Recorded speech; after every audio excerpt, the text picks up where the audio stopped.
كل سنه وانتم طيبين. رمضان سعيد علينا وعليكم يا رب. ايام مباركه داخله علينا وعليكم، كل سنه وانتم طيبين. ربنا يبارك لنا ويبارك لكم باذن الله. عملنا الصلصه وخزناها والحمد لله. تعالوا بقى نعمل ايه دي الحاجات ديت. احنا قلنا هنبدا تجهيزات رمضان، ماشي. هنعمل عصير برتقال بالجزر، ده بيبقى جميل وبيطر على القلب عليكم وعلى علينا وعلى اولادنا طول يوم من رمضان، طول اليوم بتاع الصيام، ماشي. هنعمل ايه بقى؟ 2 كيلو جزر و5 كيلو برتقال، ماشي. 2 كيلو جزر و5 كيلو برتقال. انا عايزه تكتري الجزر شويه يبقى 2 ونص، و5 كيلو مش مشكله. تمام. هنقشرهم، هنبدا تقشيرهم اهو. يلا هقشر اهو. طيبة يا ماما. انت بقلب الصحه والسلامه يا قلب ماما. انا برضه زيك. ماشي. وبعدين هنروح نسلق ايه الجزر، وهخلص تقشير واروح على البوتاجاز. يلا بقى. قشرنا الجزر اهو. هتخرطيه بقى ترانشات صغيره صغيره كده عشان يطيب على طول. ترانشات صغيره صغيره كده، ماشي. وهنعمل برضو في نفس الفيديو دوت هنعمل الفراوله ما بتاخدش وقت يعني. فانا قلت ايه، اما على ما الجزر يتسلق ويطيب في شرباته اعمل ايه، انضف شويه الفراوله اللي انا كنت جايباهم من السوق برضو النهارده، واعملهم ايه، نخزنوهم. حاجه يعني حاجه بسيطه كده، ما هيش هي الخزين كله. بس انا قلت ايه، اما لقيتهم حبه حلوين يعني قدامي اهم، لقيتهم حبه حلوين قدامي يعني ايه، ما ينفعوش للاكل كده بس ينفعوا للعصير. قلت اما اجيبهم واعملهم عصير واعينهم كده في الفريزر، علشان ايه الاكل والشرب بيحلى بقى بالليل في رمضان، وبنبقوا سهرانين طول الليل. مفيش حاجه اسمها نوم في رمضان بعد الفطار. اللي بيروح يصلي التراويح، واللي بيجي يسهر، واللي بيجي بص، كل واحد بيعمل حاجه بقى، ماشي. الله المستعان يا حبيبي. كل سنه وانتم طيبين يا رب. سنه سعيده علينا وعليكم ان شاء الله. وان شاء الله حاجات كتيره كتيره كتيره خالص هنعملها باذن الله. تحضيرات رمضان من هنا لحد قولي نص شعبان، كل يوم هنعمل حاجه تجهيزات رمضان. وجايبه بسله برضو هعملها في فيديو تاني اوريكم تخزنوا البسله ازاي، وكل تخزينات رمضان باذن الله. وهنعمل رمضان يعني ان شاء الله. وهنجيب التوابل بتاعتنا وهنطحنها احنا بايدينا، وهنعمل طحينه في البيت، وهنعمل الجبنه، هنعمل حاجات ياما خالص خالص. الجبنه القريش، وهنعمل الجبنه البراميلي، وكل الحاجات الحلوه دي. يلا هخلص تقطيع الجزر ونروح عشان ايه، نسلوه على النار. متنسوش فيه تركات جميله هنحطها مع الجزر على النار، تابعوني. خرطت الجزر اهوت، ماشي. هنحط عليه ايه بقى، ميه وكيلو سكر. دوت ل5 كيلو برتقان ول2 كيلو ونص جزر، ماشي. طبعا هتعوزي تحطي شويه سكر كمان على حسب انت ما هتزوديه ساعه ما تيجي تعملي الايه، العصير. ساعه ما تطلعي الكيس كده وتضربيه اهو، ماشي.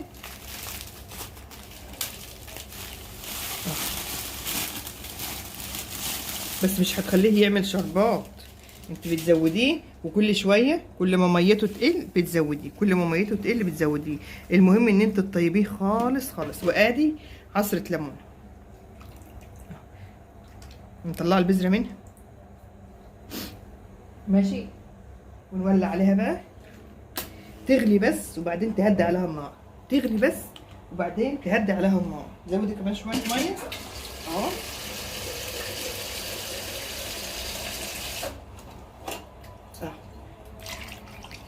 ماشي.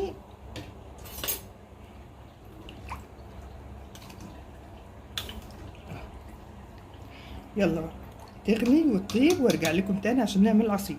الجزر اهوت عشان يتسلق عشان نعمل عصير البرتقال. قلت بقى ما اعمل شويه الفراوله، هم شيام، ماشي. بس انا قلت ايه اعملهم وخلاص، انا لقيتهم حلوين على السوق، قلت اما اعملهم. وتاني هنجيب شويه طيبين كده، حبه قفص كده، ونبقى نعمله ديت بقى خزين رمضان. علشان كده ايه قلت اما اعملهم ادمجهم مع الفيديو بتاع الجزر، ماشي. وفي تركايه بقى مع الفراوله ديت، حاجه حلوه قوي. الفراوله طبعا كده كده انت بتطلعها من الفريزر، بتحط عليها صبع موز ونص كوبايه لبن كده، ماشي. هنخرط مع الفراوله بنجر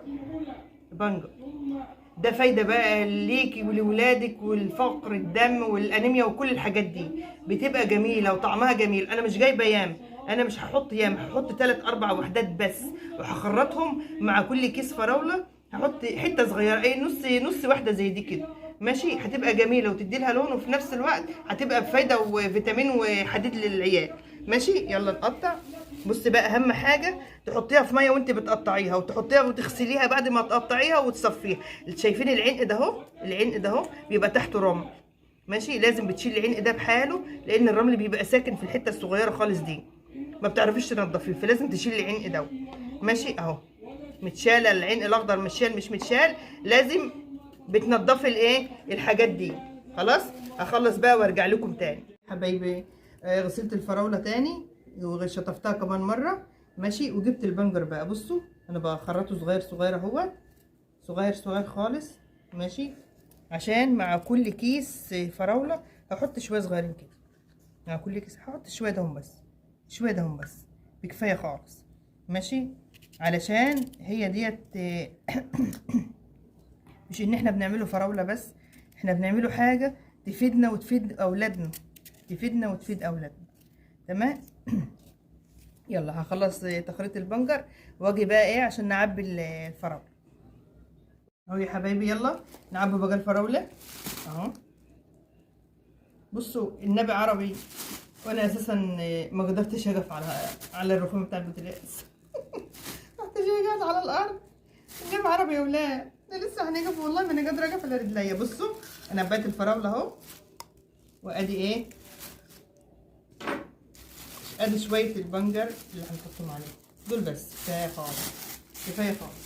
وتعبي بقى الكيس على قد ما انت عايزه. هتعملي عصير تاني مع الفراوله يبقى هما دول كفايه خالص، ماشي. 3-4 كوبايات حلوين مع شويه قمر الدين مع شويه برتقال بالجزر، يعني شكلي مش شرط تعملي عصير واحد كله مره واحده، ماشي. بعدين يا اختي انت وهي كنت قاعده عماله بعمل في الفراوله، لقيت البنت نوسه صاحبتي جايه تقول لي هو انت بتعملي ايه يا شملولي، انت بتعملي ايه؟ قلت لها بعمل يا اختي تخزينات رمضان.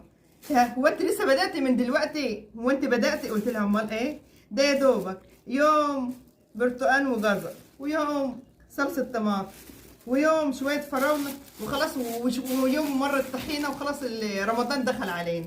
انت عايزه تستني لحد ما رمضان يجلس عليها وتبقي ما انتش عارفه تعملي الا دي ولا دي وصايمه، ما انتش قادره تتكلمي حتى وتقعدي تخزني. لا ده احنا نشوفوا لحد الكرنب نسلقوه، لحد الكرنب هنسلقوه ونوضبوه كده لحد ربنا ما يكرم ويجيب لنا رمضان بالسلامه. اللهم بلغنا رمضان، اللهم بلغنا رمضان، اللهم امين يا رب العالمين. اللهم اتي علينا رمضان لا فاقدين ولا مفقودين باذن الله. يلا نخلص تعبيه واجي لكم تاني يا حبايبي. عبينا الفراوله. يلا انا عامله درج مخصوص لايه، للعصاير والتفريزات اللي هي المسكره، العصاير يعني، ماشي. ادي ده ايه، اول حاجه عملناها الفراوله، ماشي. ولسه هنجيب كمان، ودوت برضه هيتحط معاه ايه، البرتقال وبالجزر. ادي يا حبايبي الجزر اهوت بعد ما اتسلق وسيبته برد خالص اهو، سيبته برد خالص عشان لما اضربه في الخلاط مع البرتقال ما يتعبش الخلاط برضو، ماشي. هضربه بقى بالهاند بلندر دوت الاول علشان ايه ما ياخدش وقت ياما ويتهرس كويس وينضرب كويس في الخلاط، يعني انا كده بساعد الخلاط كمان، ماشي. وادي الميه بتاعته اهي جميله اهي. دي بقى ايه، شربات خفيف، ده شربات خفيف.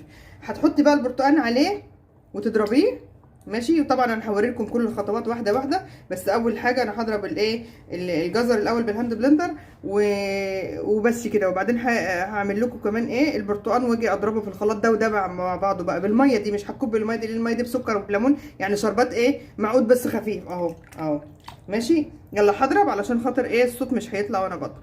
يلا انا ضربت اهو اهو. يلا بقى هجيب البرتقال ونضرب ده وده في الخلاط. ادي الجزر اهوت يا حبايبي بعد ما ضربته وبرد برده عشان طبعا لما يضرب مع البرتقال في الخلاط. ودي البرتقال اهوت. يلا تعالوا معايا اغسل البرتقال. اول حاجه تغسليه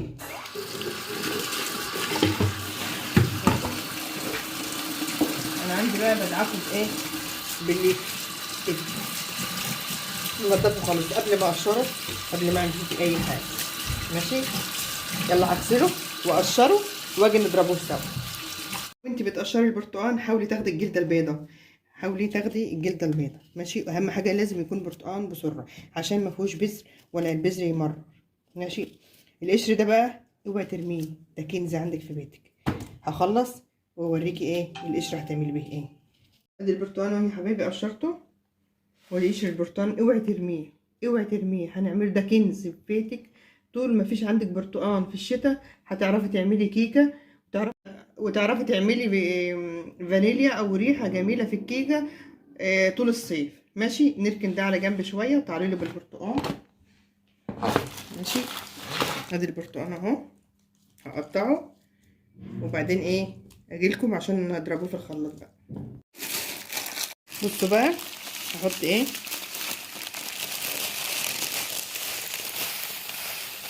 نص كيس نص كيلو سكر، يعني يعتبر نص كيلو سكر مع البرتقال. ماشي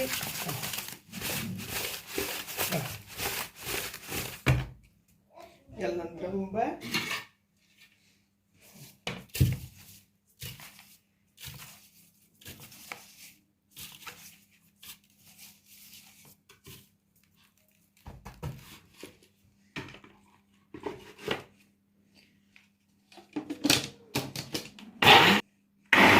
حتى انك تضربي فيه لحد ما ينعم خالص، لانك مش هتصفيه. احنا جبناه برتقال بسره وشيلنا القشره البيضاء من عليه، بحيث ان احنا ما نصفيهوش يبقى جميل وتقيل تقله مع تقل الجزر. هوريهولك يعني يبقى ربع الكوبايه تعملي بها كوبايه، يعني الكميه ديت هتعملك ما شاء الله الكيس هيعمل شفشق بحاله. هوريهولك في الاخر. انا خلاص ضربت الجزر على البرتقال وقلبتهم كويس خالص، بس للامانه انا لما جيت ادربهم على بعض لقيت فيه ايه حاجات خشنه كده، فانا مش حابه الخشن ده. ماشي، فروحت مصفيها بمصفه الصلصه، مش بالمصفى الصغيره اللي احنا بنحلل بيها دي ونصفي بيها اليانسون والحاجات دي. ماشي، وفي حاجه بقى ايه دي تركايه من عندي انا، بعزز الطعم والريحه بقصنص برتقال. ازازه اسانس برتقال. اسانس البرتقال ده بيبقى عندي ايام الكحك والبسكوت والحاجات ديت، انا ببقى جايبه عندي بالدستة، يعني بالدستة كده، واخليها عندي طول السنه. تمام، دي بقى بحط منها عليها منها على كل حاجه، على بسكوت العشر دقايق ماشي، على بسكوت عادي ماشي، على كيكه ماشي، على اي على العصير زي دوت بعمله، انا بعمله طول السنه على طول يعني. في اي حاجه من ديت فبعزز بيها الطعم باساس البرتقال، هيبقى جميل ان شاء الله. ماشي، يلا بقى هعبيه واوريهولكم متعب. حبايب العصير بعد ما خلصناه وعبيناه، ماشي، انا بقى عملت حسابي عندي عزومه، عبيت كيس كبير ده هيعمل 3 ازايز من دي، ده الكبير، ودوت هيعمل الازاز الصغنن ده، هيعمل الازازه دي. ماشي، والصغنن خلص ده هيعمل شفشق قد ده. ماشي، وانا قدامكم اهو هعمل هفضي كيس الميه اهي.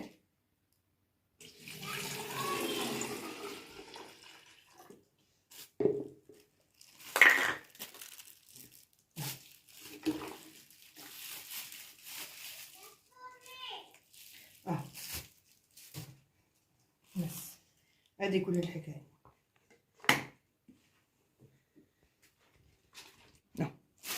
ده ما دوت تقيل ودوت خفيف، ده تقيل وده خفيف.